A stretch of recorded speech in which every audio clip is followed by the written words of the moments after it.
हमारे जैन धर्म के अंदर 4 प्रकार के देवता बताए हैं। भवनपति, वानवंतर, ज्योतिषी और वैमानिक। ये 4 प्रकार के देवों का वर्णन चलता है।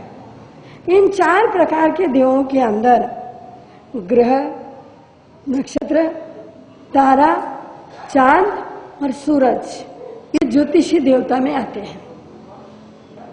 इनका वर्णन ज्योतिषी देवता में आता है। इनको ज्योतिषी इसलिए कहते हैं कि ये ज्योति फैलाने वाले हैं। चांद, सूरज, तारा, ग्रह, नक्षत्र ये सारे ज्योति फैलाने वाले हैं, एक प्रकार की ज्योति फैलाते हैं, इसलिए इनको ज्योतिषी कहते हैं। और अपने यहाँ पर ये ज्योतिषी देवताओं का वर्णन काफी विस्तार से सिद्धांतों में चलता है। अब अपने आज जो है शुक्र का तारा, शुक्र का जाप किया। शुक्र दैत्यों का गुरु है और बृहस्पति देवों का गुरु है। शुक्र दैत्यों का गुरु है, ध्यान रखना।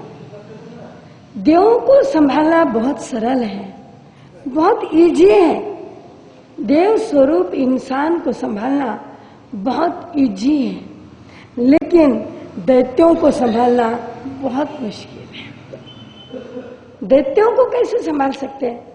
देवों को तो संभालना कोई फर्क नहीं है, उनकी भावना ही देव स्वरूप होती है, उनको संभालने की जरूरत नहीं, उनको मात्र इशारा करने से ही वो संभल जाते हैं।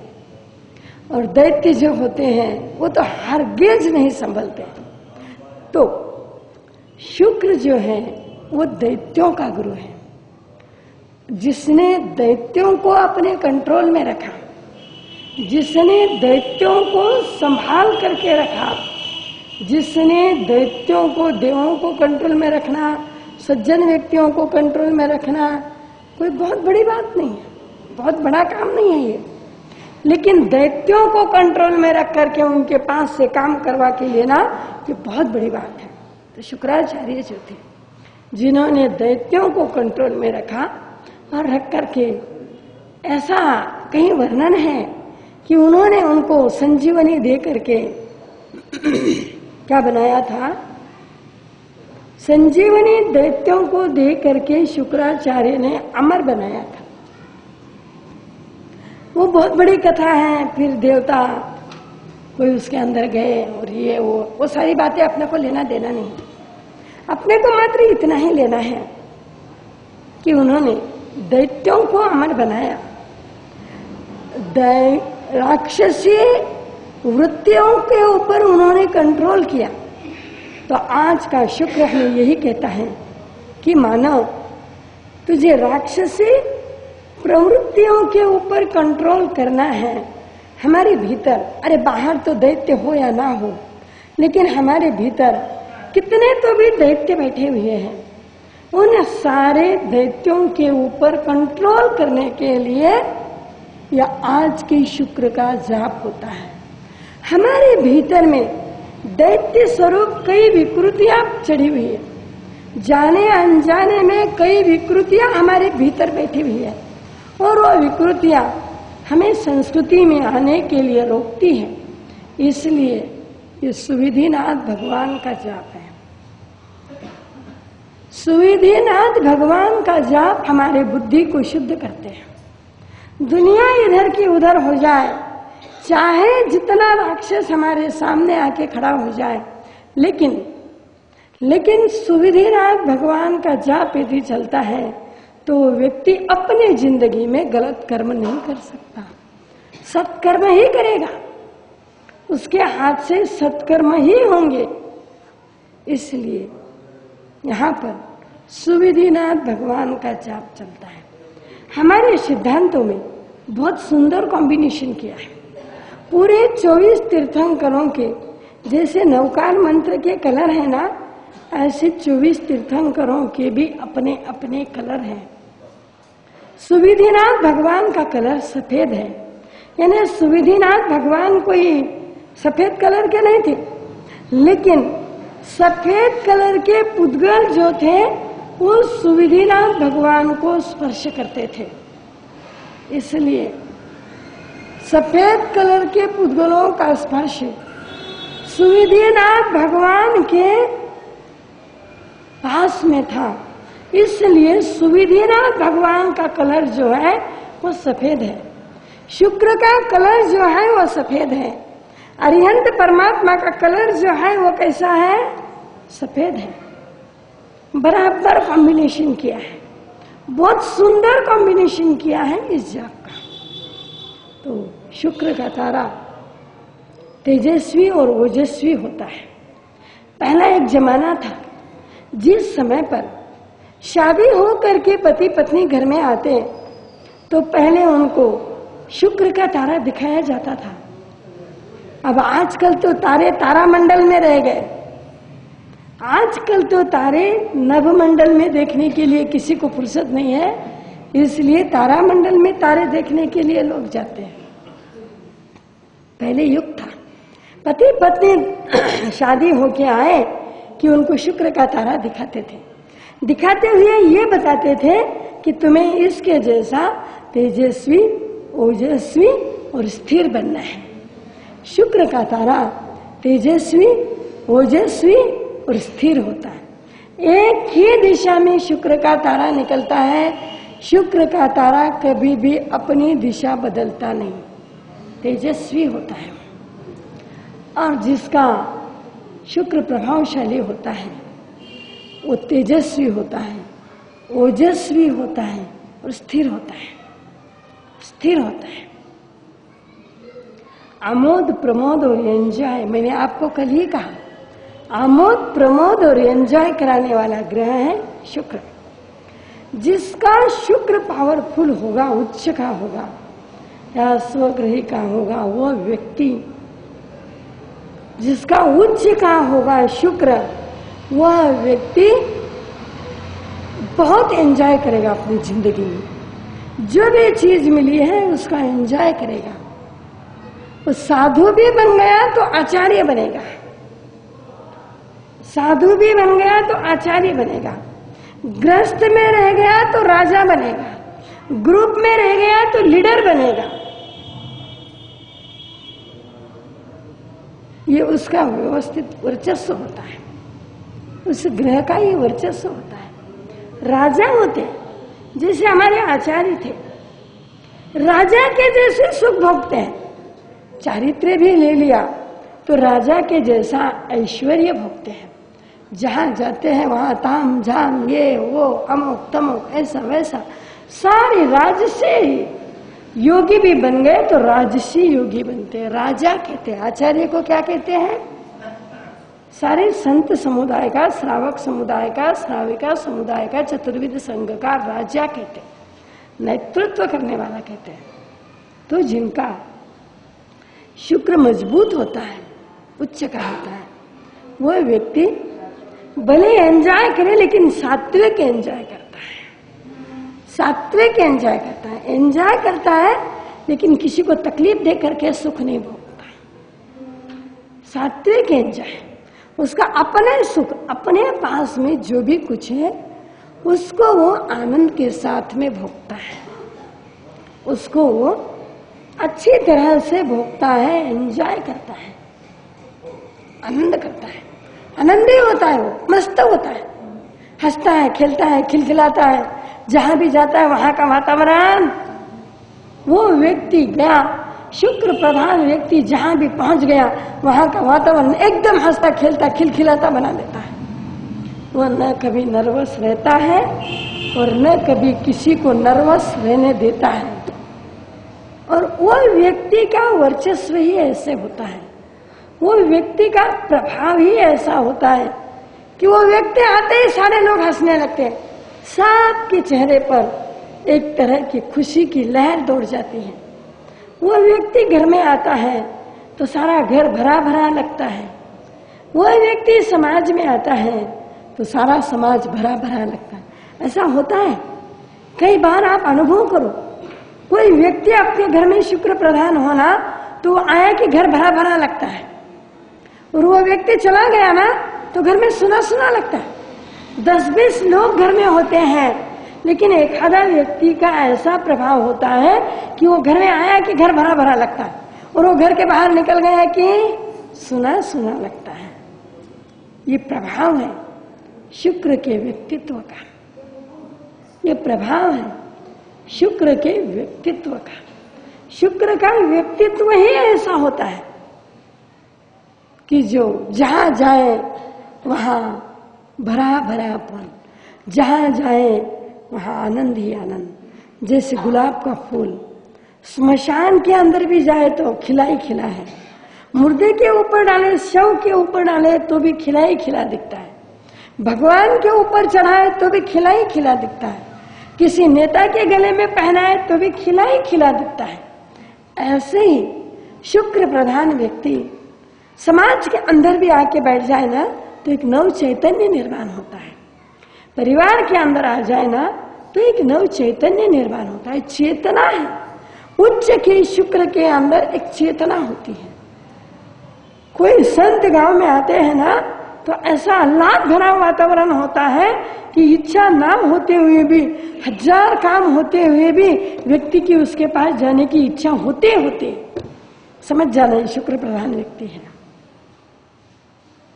लाख दुश्मनी हो लेकिन वो व्यक्ति सामने आया कि व्यक्ति वो दुश्मनी भूल जाता है।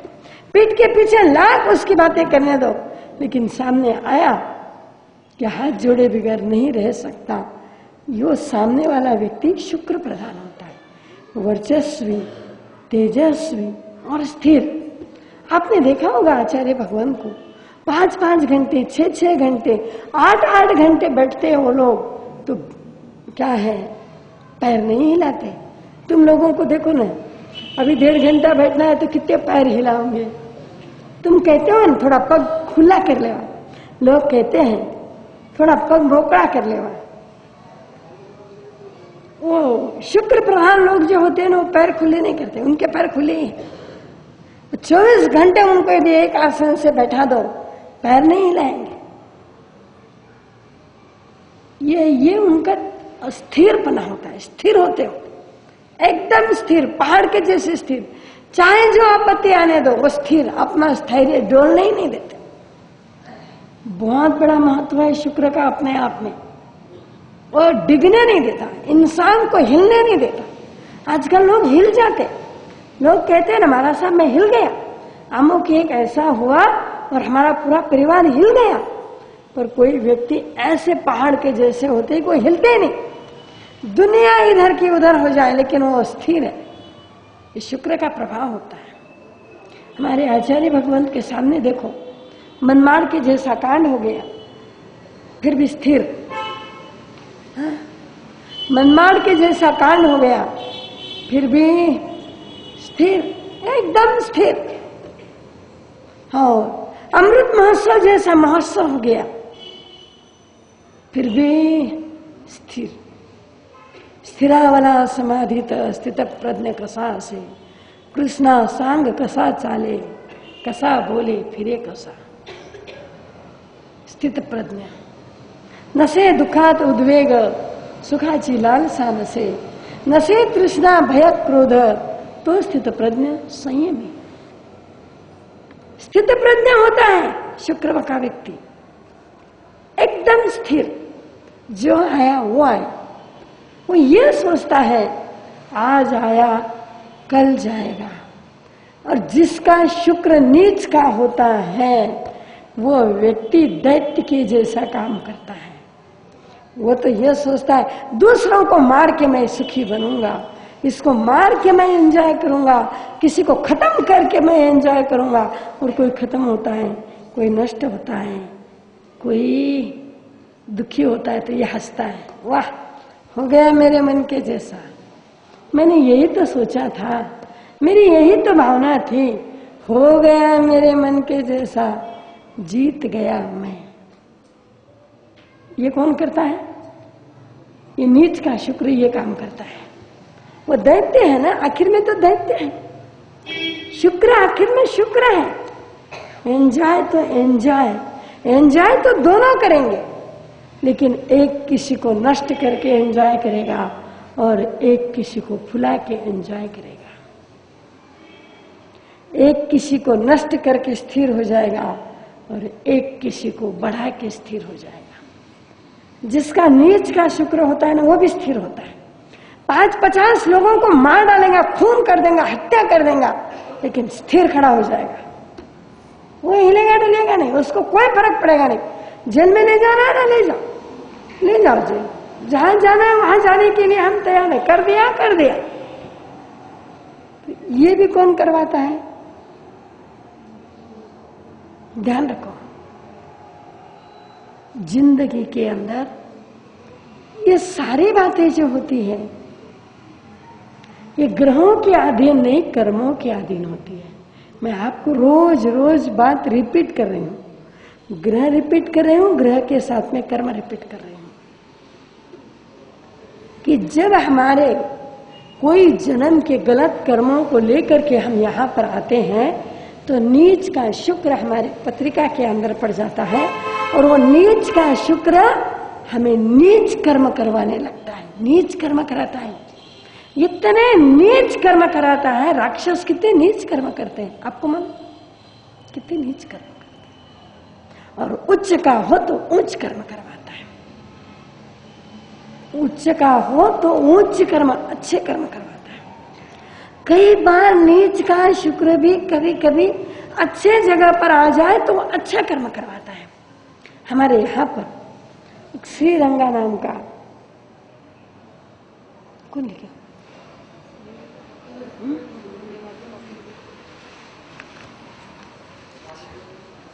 9:30 बजे व्याख्यान पूरा करना है क्या?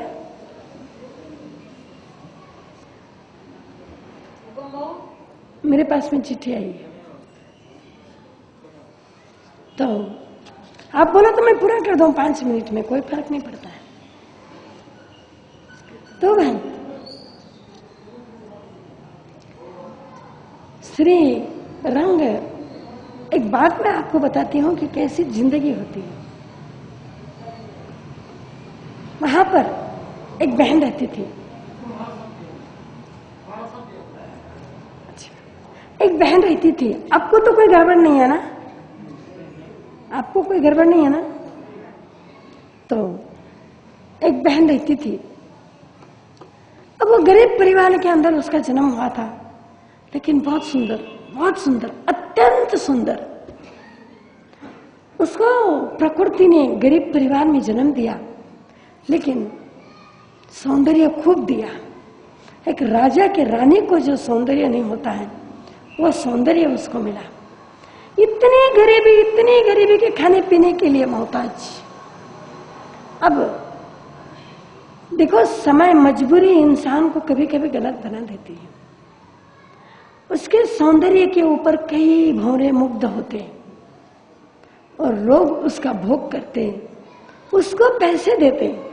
नादानी में वो समझी नहीं, नादानी में वो लड़की समझी नहीं कि मेरे साथ में क्या हो रहा है। समय होते होते होते हुआ ऐसा कि एक अच्छे परिवार में जन्म लेने वाली, एक गरीब परिवार में जन्म लेने वाली बहन वेश्या बन गई। क्या यही होता है ना? वेश्या उसी को कहते हैं ना। कोई भी आता, कोई भोग करता और पैसे देके चला जाता। जब उसकी उम्र 25-30 साल की हुई, जब उसने संसार देखा, तब वो स्वयं को धिक्कारने लगी। अरे मैं गलत हो गई, मैं गलत फंस गई, मेरी जिंदगी में गलत हो गया। लेकिन गलत व्यक्ति 1000 बार सुधरने की कोशिश करता है ना, तो समाज उसको सुधरने नहीं देता। ये भी एक बहुत बड़ी विडंबना है, हमारी नहीं, सबके। कोई भी समाज रहने दो। तो उसकी कंडीशन ऐसी हो गई कि कोई उसको सुधरने नहीं देता। अब उसने क्या किया, 30 साल की उम्र में अपनी जिंदगी के अंदर डिसीजन ले लिया कि अब मैं किसी पुरुष को स्पर्श नहीं करूंगी और किसी व्यक्ति से मुझे कोई लेना देना नहीं, कोई मुझे चाहे ना चाहे। पैसा तो उसके पास में भरपूर था। अब वो क्या करती, अपने घर के अंदर रसोई बनाती, खाती पीती, और वहां पर एक श्रीरंग का मंदिर था, उसमें जाके बैठ जाती। दिन भर भगवान का नाम लेती, खूब गाती, इतना सुंदर कंठ था, खूब नाचती भगवान के सामने, खूब गाती, खूब खूब अपने आप को डुबा देती। साल 2 साल 4 साल हुए, लोग उसके ऊपर इतने प्रसन्न हो गए, कभी न कभी तो सच्चाई दिखेगी ना, लोग प्रसन्न हो गए। सत्य घटना बता रही हूं मैं आपको। लोग प्रसन्न हो गए और बहुत खुश हुए। अब लोग उसके पास में आने लगे। दूसरा गीत नहीं, दूसरा नृत्य नहीं, दूसरी बात नहीं, किसी को अपने पास में आने देती नहीं 2 हाथ दूर। उसके सौंदर्य के ऊपर मंडराने वाले कई लोग उसके पास में आते, लेकिन वो किसी को पास में फटकने नहीं देती, क्योंकि उसको ज्ञान आ गया था। उसके नीच के शुक्र ने उसको गलत कर्म करवाए थे, लेकिन उसका शुभ समय आया तो उसकी बात बदल गई। अब वो भगवान के भक्ति में लग गई।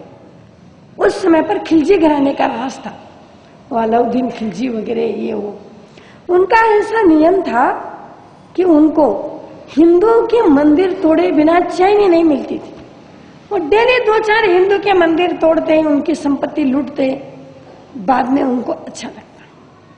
तो ये जो मंदिर था, इस मंदिर में बहुत प्रॉपर्टी थी, और इस मंदिर के अंदर अलाउद्दीन खिलजी का जो सेनापति था मुनव्वर खान, उसकी दृष्टि गई। उस मुनव्वर खान की दृष्टि गई और वो मुनव्वर खान उस मंदिर को तोड़ने के लिए वहां पर आके बैठ गया। एकदम नहीं तोड़ते, 2-4 दिन, 5 दिन, 10 दिन, 15 दिन अपनी दहशत फैलाते, गांव के अंदर अपनी दहशत फैलाते और बाद में मंदिर तोड़ के भाग जाते। उसने दहशत फैलाई, छावनी डाली। इसने देखा कि ये दहशत फैला रहा है, ये मेरे भगवान का मंदिर तोड़ रहा है, मैं नहीं तोड़ने दूंगी, मैं नहीं तोड़ने दूंगी। ध्यान रखो, ये शुक्र है, मैं नहीं तोड़ने दूंगी, चाहे दुनिया इधर की उधर हो जाए। अब उसने क्या किया, 16 श्रृंगार सजे और सज करके उस मुनव्वर खान की छावनी में चली गई। मुनव्वर खान कहता, वाह क्या नूर हो तुम, क्या रूप है तुम्हारा।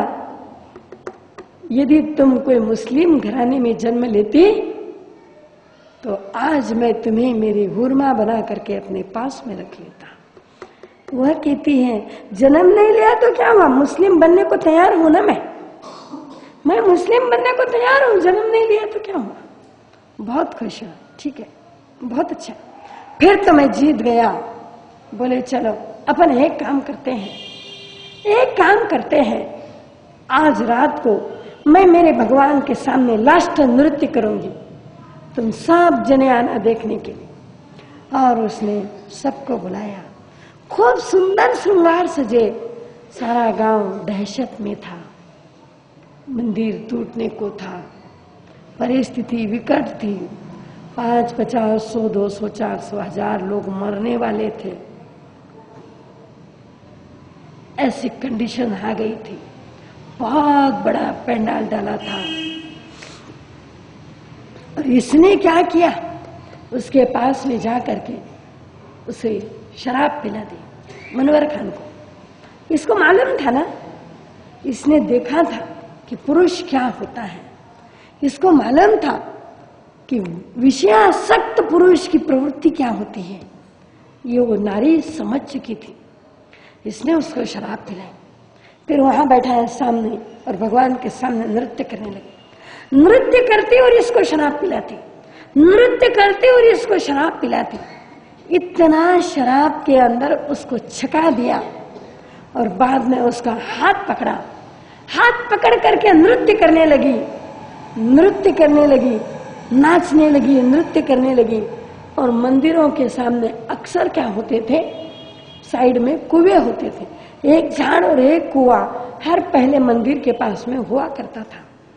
तो ये नृत्य करते करते करते करते उसको साथ में ले जाते जाते जाते जाते इसने क्या किया, उसका हाथ पकड़ा और उसके खुद के सहित कुएं में कूद गई, खुद भी कूद गई और उसको भी लेकर के कूद गई। कुआं बहुत गहरा था, बहुत गहरा था कुआं, और उस कुएं के अंदर दोनों के प्राण निकल गए, दोनों के प्राण निकल गए।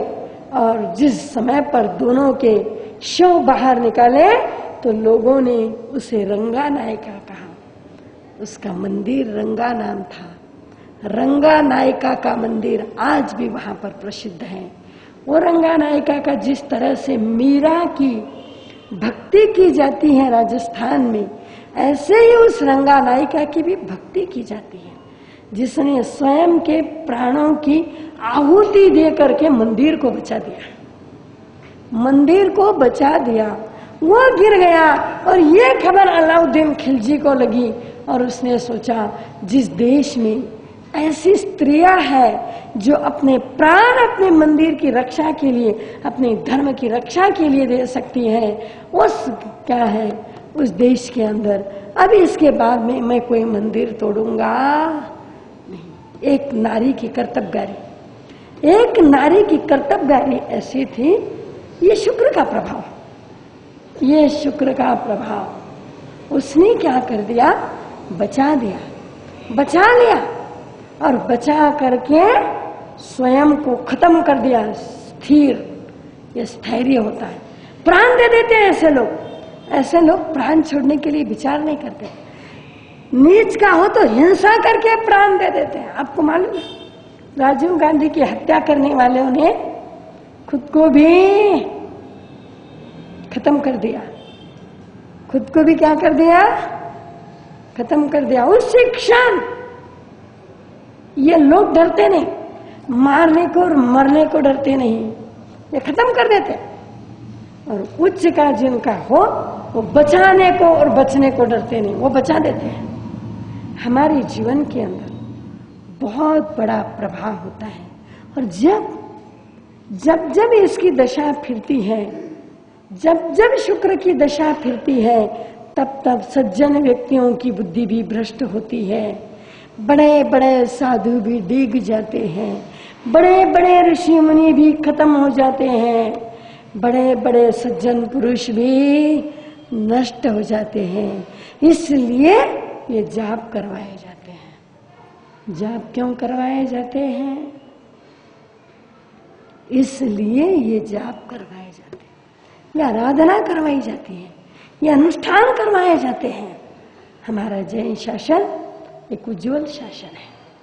ये शासन ये कहता है कि मानव परिस्थिति चाहे जो आने दे, चाहे जो आने दे तेरे ऊपर परिस्थिति, लेकिन तू हर परिस्थिति को संभालने वाला बन जाना।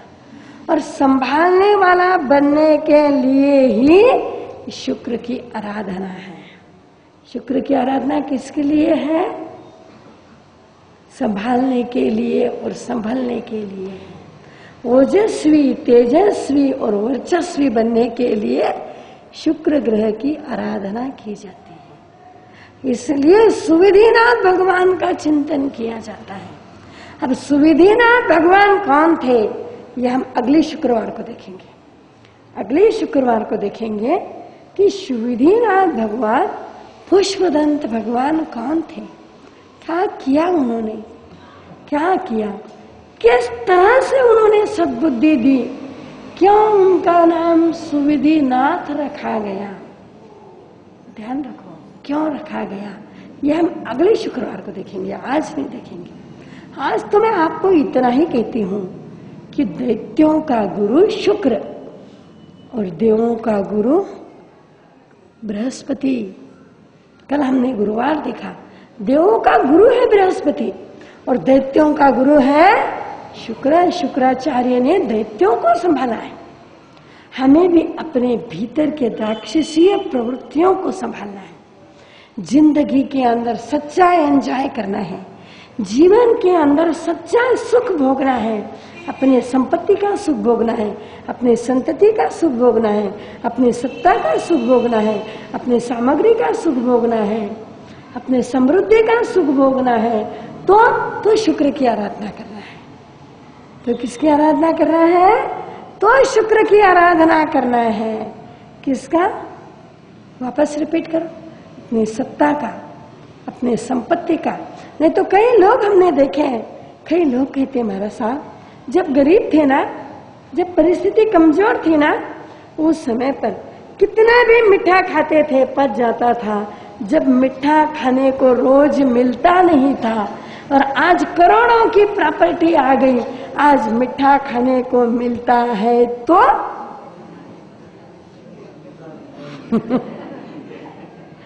तो शुगर हो गई। ये शुक्र एंजॉय नहीं करने देता। मैंने आपको कल कहा था, एक दिन वो था जो जमीन पर सोते थे, सोने के लिए गद्दे नहीं थी। आज गद्दे आ गए तो स्लीप डिश हो गई।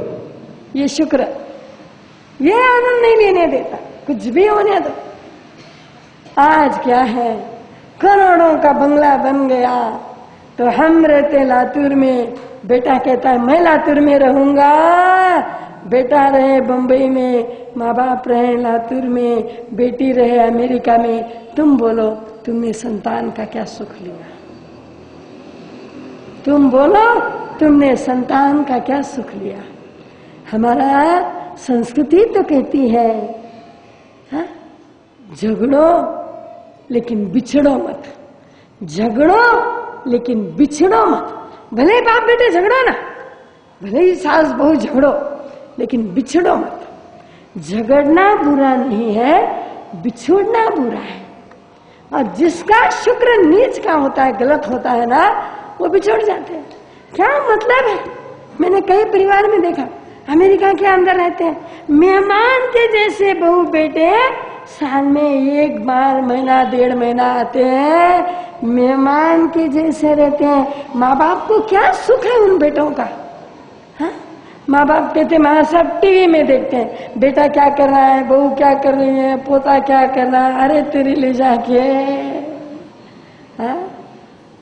ऐसा होता है, आज हो रहा है, ऐसा हो रहा है। ये तो मेरा कहने का मतलब, शुक्र तुमको एंजॉय नहीं लेने देता, शुक्र तुमको जिंदगी का आनंद नहीं लेने देता। और जिंदगी का आनंद और एंजॉय लेना हो तो ये शुक्र का अनुष्ठान है, ये अनुष्ठान है।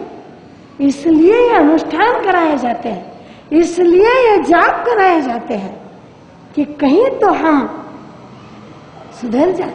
यह अनुष्ठान यदि मन से श्रद्धा से, जैसे मैंने आपको कहा, ऐसे यदि होना तो आपके जिंदगी के अंदर 75% पॉजिटिव रिजल्ट देते हैं। 25% तो तुमको तुम्हारे कर्म भोगना है, लेकिन 75% ये जो है ना, ये तुमको रिजल्ट देते हैं। अब तुमको लगता होगा महाराज साहब ताला क्यों लगाने लगाते हैं? भाई ताला ना लगाने लगाऊं तो जो लोग बाकी के जो श्रद्धा से, भक्ति से, एकाग्रता से जो जाप कर रहे हैं ना, वो सब डिस्टर्ब हो जाते हैं। देखो आप अभी यहाँ बैठे हो ना, इधर से कोई एक व्यक्ति आने दो, तुम सब उसके तरफ देखने लग जाते हैं जैसे कोई पीएम सीएम आया हो। यह हमारी प्रवृत्ति है, यह हमारी प्रवृत्ति है। तो हमारा ये ध्येय है कि जितने आए उतने शांति से जाप करें। इसलिए ये, और कहीं ना कहीं तो डिसिप्लिन होना ही चाहिए, कहीं ना कहीं तो डिसिप्लिन होना ही चाहिए। तो ठीक है ना, डिसिप्लिन के बिना काम चलने वाला नहीं, नक्की डिसिप्लिन होना है, अनुशासन होना ही है। तुम्हारे में अनुशासन ही नहीं रहा। 9 बजे का बखान है ना, 9:30, 9:45, 10 बजे तक मचलते मचलते मचलते आते हैं, और ऊपर से कहते महाराज साहब मंगेक मिल गई तो भी घनो हुई। अरे वाह, पिक्चर के अंदर ऐसे जाते हो क्या? 9 बजे पिक्चर चालू होने वाला हो तो 9:45 बजे जाते हो क्या? लास्ट का मिल गया तो भी बस हुआ। तुम्हारा डिसिप्लिन खत्म हो गया। तुमको सब फुकट मिलता है ना, इसलिए तुम्हारा डिसिप्लिन खत्म हो गया। तुमने डिसिप्लिन को महत्व नहीं दिया, क्योंकि जैन धर्म को पूरा फुकट ही फुकट बांटने का कह दिया भगवान ने। इसलिए तुम क्या हो गए? अनुशासनहीन हो गए। अनुशासन नहीं रहा। कभी भी बखान में जाना, कभी भी संतों के पास में जाना, कभी भी आना, कुछ भी करना, कहीं तो डिसिप्लिन होना चाहिए। आना है आए, नहीं आना है नहीं आए, करना है तो करो। तुम्हारे आत्मा के लिए जाप है, करना है तो समय पे आके करो, नहीं करना है तो तुम तुम्हारी जानो, हमको क्या लेना देना। तो भाई ध्यान रखो। इसलिए मैंने ये, नहीं तो कई लोग मुझे कहते यहाँ तो कम कहते, यहाँ तो क्या बोलेंगे लोग, पर बड़े बड़े गांव में तो मुझे कहते महाराज साहब धर्म का दरवाजा न ताला लगाना था ना, चाले गई। मुझे सब चलता है, मैं धर्म के दरवाजे को ताले नहीं लगाने हूँ, मैं तुमको डिसिप्लिन सिखा रही हूँ। यहाँ कोई मेरे सामने नहीं बोलता होगा, पीछे बड़बड़ करेंगे, लाभ करें। मैं तुमको डिसिप्लिन सिखा रही हूँ, मैं तुमको समय का महत्व बता रही हूँ कि 1 घंटा तो जाप है, कोई 2-4 घंटे तो है नहीं। 1 घंटा तो आना ही है, अपने को करना है तो आना ही है। तो ध्यान रखो, इसलिए ताला लगाया जाता है कि जो आ गए वो शांति से जाप करे, जो ना आए वो नहीं आए, क्या लेना देना है। यहाँ कोई हमको आरती थोड़ी उतारना है कि आप हमारी आरती उतारोगे तो हमको बहुत सारे पैसे मिलेंगे, यहाँ हमको कोई लेना देना ही नहीं है। फिर क्यों ना हम डिसिप्लिन में रहे, क्यों ना आपको डिसिप्लिन में लाए। और मुझे मालूम है, मैंने सिकंदराबाद में ताला लगाना चालू किया, 8 दिन तक ताला लगाने लगाया, 90वें दिन ताला लगाने की जरूरत नहीं, लोग समय पर आ गए। एक भी आदमी समय छोड़ के नहीं आया, एक भी बच्चा समय छोड़ के अपने आप लाइन लग गई। तुमको लाइन लगाने के लिए ये काम है, ठीक है ना। तो भाई कल है शनि, कल क्या है, सबको डराने वाले शनि महात्मा का जाप है। कल शनि देव का जाप है, चले आना। शनि क्या कहते हैं ये सुनने के लिए। और मेरा कहने का मतलब, मुझे व्याख्यान बांचने का शौक नहीं है। तुम बोलो तो 8 से 9 जाप करवा देते हैं, जाप करके मंगलिक सुना देते हैं, तुम तुम्हारे घर चले जाओ, मुझे कोई शौक नहीं है। अब तो मैं खुद भी रेस्ट लेना चाहती हूँ। तुम्हारी इच्छा हो तो सुनो, नहीं इच्छा हो तो मुझे कोई जरूरी नहीं है। तो ध्यान रखो कि कल हम शनि का जाप करेंगे और 8:10 को लॉक हो जाएंगे। जिसको आना है वो आओ, चले आना। ये उत्तम जाप है, ये अति उत्तम अनुष्ठान है, ये बहुत उत्तम अनुष्ठान है। और ये अनुष्ठान वही करवा सकता है जिसने स्वयं ने इन ग्रहों को साध लिया है। इन ग्रहों को जिसने साधा है वही अनुष्ठान करवाने का अधिकारी है। बाकी यदि कोई अनुष्ठान करवाएगा ना तो कई प्रकार के उपद्रव खड़े होते हैं। ये सहज नहीं है, ये सीधी बात नहीं है, ये सीधी खीर नहीं है। यदि ये इनके देवता अधिष्ठाता देवता होते हैं, शुक्र के अधिष्ठाता दैत्य होते हैं, यदि हमने ये जाप करके इस ग्रह को अपने साधना के द्वारा साध्य नहीं किया है और ये जाप आपसे करवाया है, तो यहाँ पर आकर के कई प्रकार के उपद्रव उत्पन्न हो जाते हैं। ये सीधी खीर नहीं है, ये बहुत टेढ़ी खीर है। आपको बहुत सहज में बात मिल रही है, बहुत सहज में, बहुत सरलता से। तो आप इसका लाभ लो, सब जने इसके अंदर आओ। चलो ठीक है, कल हम जाप करेंगे शनि का। सबको 8 करना है। जिन्होंने अपने नाम दिए हैं, जिन्होंने अपने नाम दिए हैं, उन्होंने सभी ने 8 करना है। तो सभी ने 8 का ध्यान रखना है। आज कितनी तारीख है? आज 13 तारीख है, कल से 9 आने वाले हैं। सभी ने धारने की पुड़िया लेके जाना। नाम नहीं दिए उन्होंने भी, और नाम दिए उन्होंने तो करना ही है, वो करना जी। आज सबको दलाली करो, आज सबको दलाली करो एक बार। आज 8-9 करने वालों को कल से और 8 करने वालों को परसों से। ध्यान रखो, गुरुदेव के नाम पर समर्पित हो जाओ, जीवन उज्जवल होगा, मन निर्मल होगा, हर इस प्रभु में आनंद ही आनंद होगा। कल शनि के लिए स्काई ब्लू कलर की साड़ियां पहन के आना है। कल स्काई ब्लू, नीला, फिक्का नीला कलर, जैसे भी नीला हो वैसा। सद्गुरुनाथ की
तुभ्यं नमः विषयभोगप्रहारकाय तुभ्यं नमः निरतध्याननिमग्नकाय पूज्यं गणेश गुरुराज नमः तुभ्यं नमः सकल आगमलेखकाय तुभ्यं नमः चरणसप्तविपादकाय तुभ्यं नमः सकल सद्गुणभूषणाय पूज्यं गणेश गुरुराज नाट्यद्भुतं भुवनपावन प्राणनाथ यते कृता सतत प्राणसुरक्षणाते त्यागरागतिहरे प्रनिलोकितसं पूज्यं गणेश गुरुराज श्रद्धाञ्जलिमहारता कर्णाटक गजकेशरी मायकुमार्या सुशिष्टा प्रभाख्या क्रमसेविका सद्गुरुनाथ की जय। आज की बचकान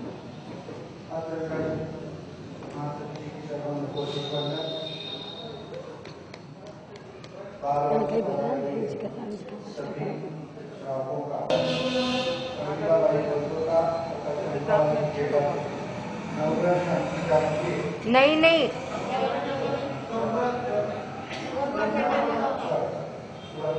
डिक्लेअर कर दिया थे ना, नाव डिक्लेअर कर दिया भैया, अब दूसरी समय सूचना दो। कल ये नवग्रह के आपके लाभार्थी महेंद्र कोठारी परिवार तथा मदनलाल की कातिया एवं सुनील भेदपुत्रा कादिया परिवार ये रहेंगे। उन्होंने आपकी कर व्यवस्था के लिए 7:30 बजे यहाँ पर पहुँचना है। आज के पचकान एकासना व्यासना तपस्या करने वालों को आज पाएंगे उपवास का पचकान तेम्पी चोम्पी आरासनम पैरम खमम समम अनतनम दो उपवास बोलो शासन देव की छठ भगत बेला का पचकान तेम्पी चोम्पी आरासनम पैरम खमम समम अनतनम गणम सलसागण मात्रागण सब समय वत्यागण ओ श्री तपस्या करने वालों को सजोड़े नौ करने वालों को शान बढ़ाने वालों को 3 उपवास 4 5 और कोई पचकान 7 उपवास बोलो शासन देव की 6 का 14 भगत का पचकान 7 का 16 भगत का पचकान तिव्यम्पी चोम्पी आहारस्नम पानम खमम समम अनत्नावगणम सत्सागणम मात्रागणम सब समय वत्यागणम ओ श्री तपस्या करने वालों को आगे के भाव रखने वालों को धन्यवाद धन्यवाद धन्यवाद धन्यवाद बड़ा कठिन है करना ये रसना का त्याग धन्यवाद धन्यवाद धन्यवाद धन्यवाद। ठीक है, आज कोमल बहन ओरा को 12 उपवास है और अलका बहन ओस्तवाल को भी 12 उपवास है। श्रावक लोगों को एक बात मैं कहना चाहूंगी कि भाई जो भी तपस्या करना चाह रहे हैं उनको अंतराय मत दो, बिल्कुल अंतराय मत दो। सबको अपना अपना शरीर समझता है, सबको अपना अपना स्वास्थ्य समझता है। तुम अंतराय दे करके कर्म का बंधन मत करो। जो कर रहे हैं उनको करने दो। जिस दिन हमको लगेगा कि इनको तकलीफ है उसके दूसरे दिन हम स्वयं कह देंगे कि भाई तू पारनो कर ले, आगे मत बढ़। जब तक साता रहती है तब तक आपके परिवार के लोगों को शांति से तपस्या करने दो। कोई भी बहनों ने, कोई भी श्रावकों ने किसी को भी अंतराय नहीं देना है। यहाँ लोग अंतराय दे रहे हैं, इसलिए हमारी बहनें, कोई श्रावक धीरे धीरे तपस्या कर रहे हैं, कोई गुप्त कर रहे हैं, कोई बोल के कर रहे हैं, कोई बिना बोले कर रहे हैं। तपस्या जैसा उत्तम अनुष्ठान, उत्तम मार्ग है, करने दो ना, जाहिर में करने दो तपस्या। क्यों अंतराय डाल रहे हो? अंतराय देने से तुम्हारा क्या जाने वाला है?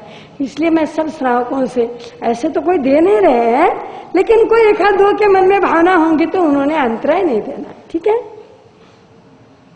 आज की आतिथ्य व्यवस्था सचिन कुमार जी, उत्तम कुमार जी, कोशिका परिवार की ओर से ऊपर के और में की गई है। आज के सामूहिक पचकान, आज के सामूहिक पचकान से आज के सामूहिक पचकान है। आज 11-11 नवकार मंत्र गिरना, और आज जो है करेले की सब्जी नहीं खाना, और आज मिठाई में ऊपर का ही मिठाई करके खा, गुलाब जामुन नहीं खाना। गुलाब जामुन तो नहीं है ना? मैं कहना बोलू बाबा था कि इच्छा आज सफेद की बात थी, इसलिए मैंने ये कहा कि आज जो भी नाश्ता होगा वो सफेद का होगा। एक करण एक जोग से पचकान 10 बनते पड़ी कान से गुरुदेव की आज्ञा से, गुरु जी महासाहब की आज्ञा से चतारि मंगलम अरियंता मंगलम सिद्धा मंगलम साहू मंगलम केवली परंतोत्तमो मंगलम चतारि लोगुत्तमा अरिहंता लोगुत्तमा सिद्धा लोगुत्तमा साहू लोगुत्तमा केवली परंतोत्तमो लोगुत्तमा चतारि शरणं पवजामि अरिहंता शरणं पवजामि सिद्धा शरणं पवजामि साहू शरणं पवजामि केवली परंतोत्तमो शरणं पवजामि हरिहन जी का शरणा, सिद्ध जी का शरणा, साधु जी का शरणा, केवली प्ररूपी दया धर्म का शरणा। चार शरण दुख हरण जगत में और शरण नहीं कोई होगा, जो भव्य प्राणी करे आराधना उसका अजर अमर पद होगा, उसका सदा ही मंगल होगा।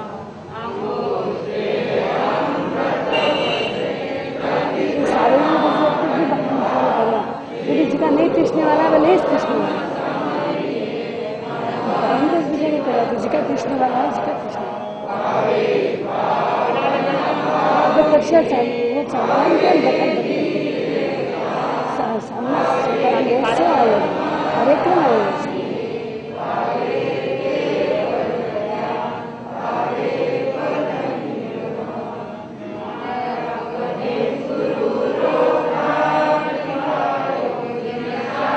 सारे लोग जी का गया, जी का तो गया।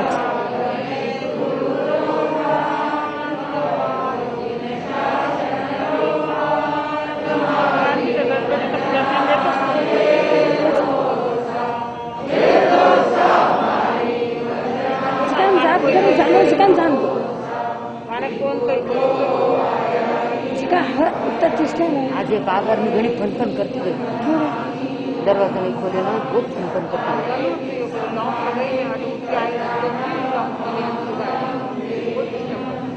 आणि येत आपण गेट लगावत नाही, जाओ बेग खुले